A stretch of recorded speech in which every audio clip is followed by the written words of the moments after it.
Hello everyone, it's me Uncle Dan. Today I am going to read at 6:60:34 Arthur and the Poetry Contest, Chapter 6. The next morning, Arthur gulped down his breakfast. Why the big rush? Asked his mother.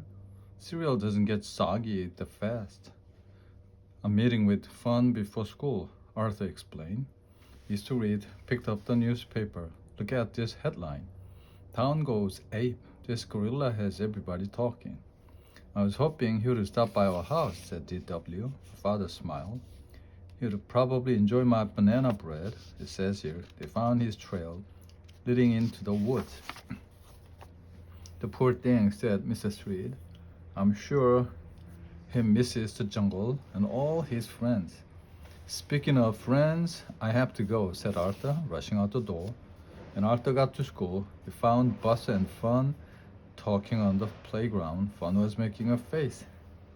How does it start again? She asked. Buster cleared his throat. Once upon a midnight cloudy. Big old bat said, howdy, howdy.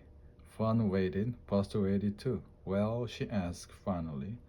That's as far as I got, Buster admitted. Fun looked disappointed. I suppose it's a start. Cloudy and howdy rhyme, Buster pointed out. I noticed, but a poem doesn't have to rhyme, and rhyming by itself doesn't make a poem work. Buster frowned. I was afraid you'd say that. Fun looked at Arthur. What about yours? She asked. Arthur didn't even want to read his poem aloud. He just handed it to her. Fun read it quickly. Oklahoma. Boy, Arthur, I know you can do better than that. Besides, this poem seems a little familiar. Instead of copying other people, you need to be original. Use your imagination. I don't have any ideas, said Buster. You have to be excited when you write a poem. Fun told him, if you are not excited writing it, nobody will be excited reading it. But don't feel boxed in. A poem can be about anything, something in your life, something you heard about. There is no limit. You really believe people would want to hear what I think about? Buster asked. Fun shrugged. There's only one way to find out. Later, at recess, while the other kids were playing, Arthur and Buster worked on their poems. Arthur was lying on the ground, and Buster sat perched on a tree branch above him. Arthur was thinking about what Fun had said. It made sense to use his imagination. The problem was his imagination seemed to have suddenly gone on vacation and he had no idea when it was coming back. Arthur looked up. Buster didn't seem to be having this problem. He was humming to himself as he wrote down one word after another. I'm done, Buster shouted suddenly. I am. Whoa, look out! He fell off the branch and landed it near Arthur. Oof! Buster looked down at Arthur. I'm done, he said again. Isn't that great? Great, Arthur repeated. Now, can you get up? Buster got to his feet. I hope I didn't interrupt your thoughts. Arthur sighed. No such luck, he said. Chapter 7. Inside the library that afternoon, Miss Turner was introducing the guest speaker, Jack Prelusky. The kids in the audience were gathered around him. We're very pleased to have Mr. Prelusky here with us today, said Miss Turner. I won't embarrass him by listing all his awards and honors, but let's just say he's one of our favorites. Please give him a warm Elwood City welcome. The kids clapped loudly. Thank you, said Mr. Prelusky. I'm sure that some of you, when trying to write a poem, think you have to start with something dramatic or important. Certainly, there is nothing wrong with that. But some of the best poems seem to pop up out of everyday things. For example, today is very boring. It's a very boring day. There's nothing much to look at. There's nothing much to say. The kids all nodded. They knew what that felt like. But then Mr. Prelusky went on. A poem might take an unexpected turn. There's a peacock on my sneakers. There's a penguin on my head. There's a dormouse on my doorstep. I'm going back to bed. Fun smiled. She pictured what she would look like with a peacock on her sneakers and a penguin on her head. Today is very boring. It's boring through and through. There's absolutely nothing that I think I want to do. I see giants riding rhinos and an ogre with a sword. There's a dragon blowing smoke rings. I am positively bored. Suddenly, Buster saw Binky chasing him with a sword, while a dragon swooped down, breathing fire. Luckily, Buster ducked at the last second, and the dragon crashed into Binky, leaving them both a bit dazed. Mr. Prelusky stifled a yawn.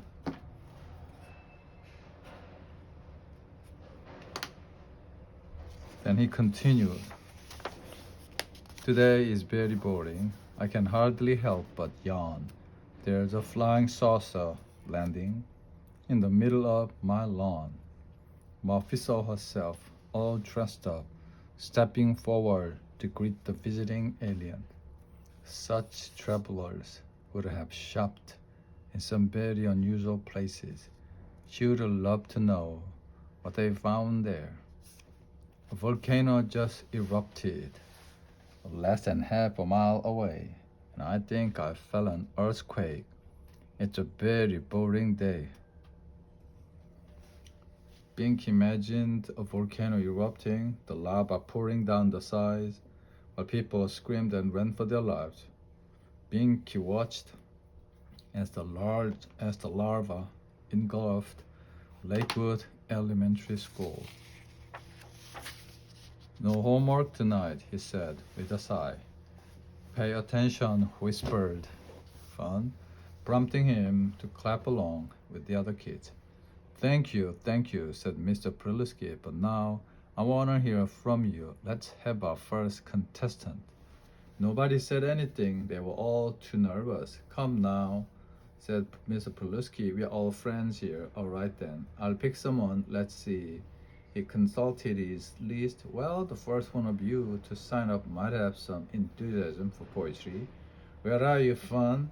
There was no chance to escape, especially when everyone turned to stare at her. Here, she said meekly, looking a little pale. Chapter 8. Fun stood up. Although she loved writing poetry, she hadn't thought about actually reciting her poem. It was a strange feeling. She stared out slowly. Her poem was about the fall and the change of seasons.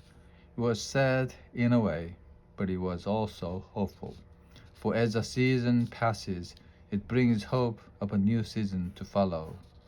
Everyone was quiet at Fun's soft voice reached out into the room. When she saw how attentive everyone had become, her confidence grew. Her voice strengthened as she came toward the end. And the gust of a fallen trees weep for a world that can live without them. Fun was done.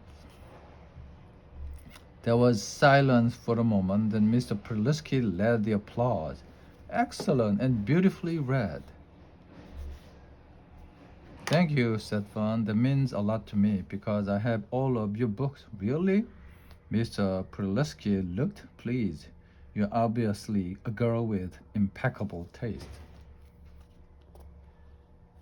So who is next? Any volunteers? No, he consulted his list. Ah, yes, Francine Frensky. That's me, said Francine, bolting up. There is a notation here, said Mr. Prelusky. I see that you also have the musical accompaniment and visual aids. Wonderful. And your piece, I believe, is entitled Hockey Puck Headache. That's right.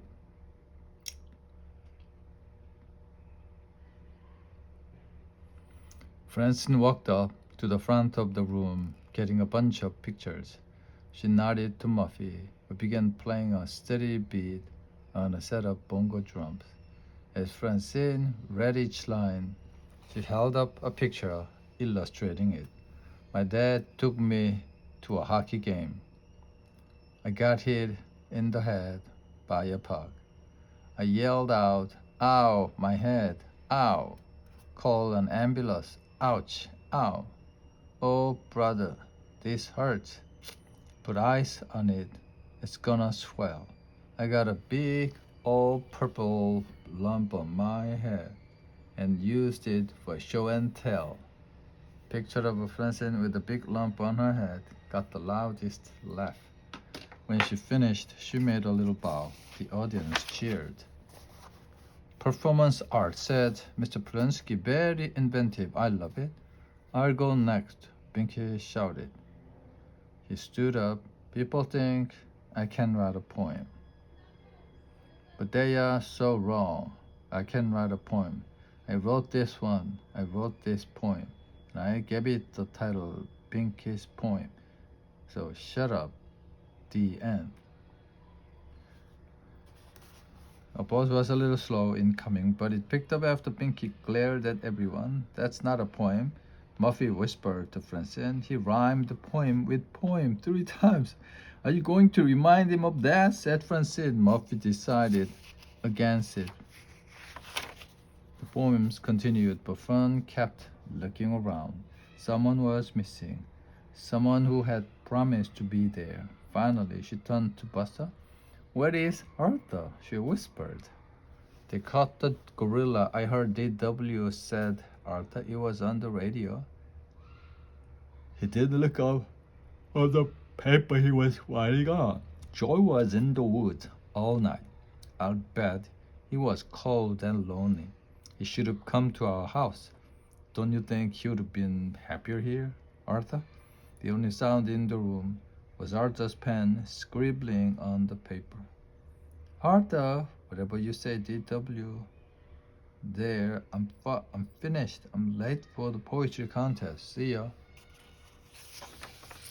He rushed out the door. At the library, Buster had begun to read. When a dirty sock drops on your face, PU.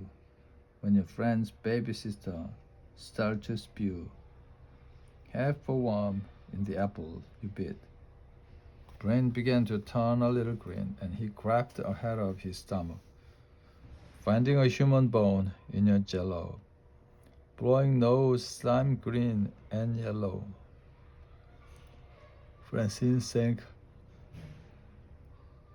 under the table. She looked very sorry. She had eaten such a big lunch, and people who eat cream cone with their mouths open so you can see it. Buster then made a little bow.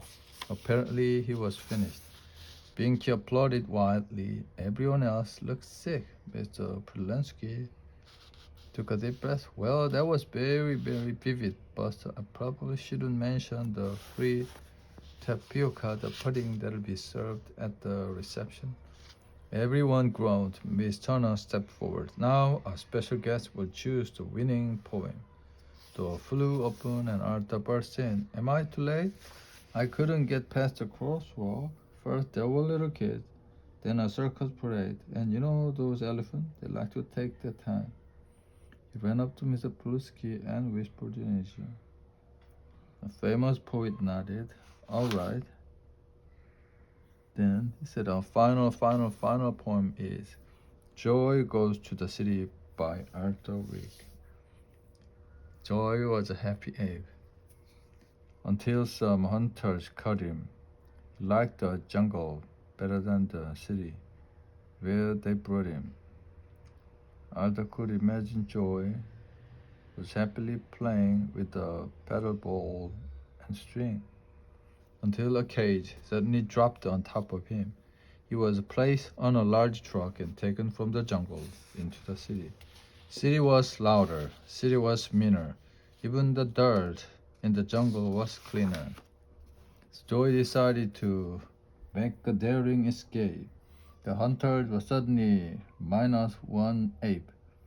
Joy bent the bars of his cage and whispered out. He climbed the tallest building because from there he would see how far away the jungle was from the middle of the city. Joy jumped into a passing lane, but the pilot didn't wait for him to explain. Joy consulted the flying manual while he steered with his feet. He finally made it back home. Joy flew back to the jungle and told his ape friends in their lair the city is okay for a visit, but you wouldn't want to live there. Chapter 10. The kids all applauded. Arthur smiled. A poem grown from today's headlines, said Mr. Prolinsky. Topical yet timeless. Very good, very good. And now we wait for the judges to announce the winner of the contest. In this case, of course, I'm the only judge, so my decision will be final. Drum roll, please. He pointed to Muffy, who began beating her bongo furiously. Boom, bada, bada, bada, bada, bada, bada. Mr. Polonsky paused. You know what? I hate singling out one winner. When everyone did such a terrific job, in my opinion, you all win. Audience cheered, and now for the pudding, said Mr. Turner, leading Mr. Polonsky to the refreshment table.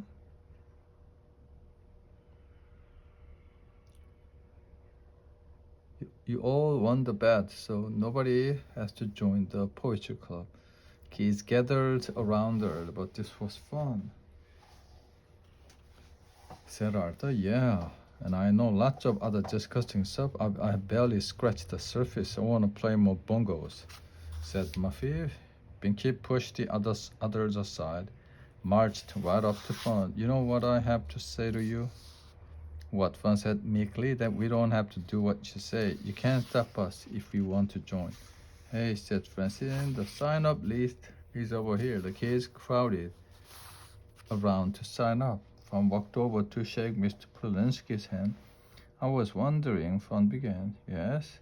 Could you maybe recite another poem? All the other kids shouted out in agreement. All right.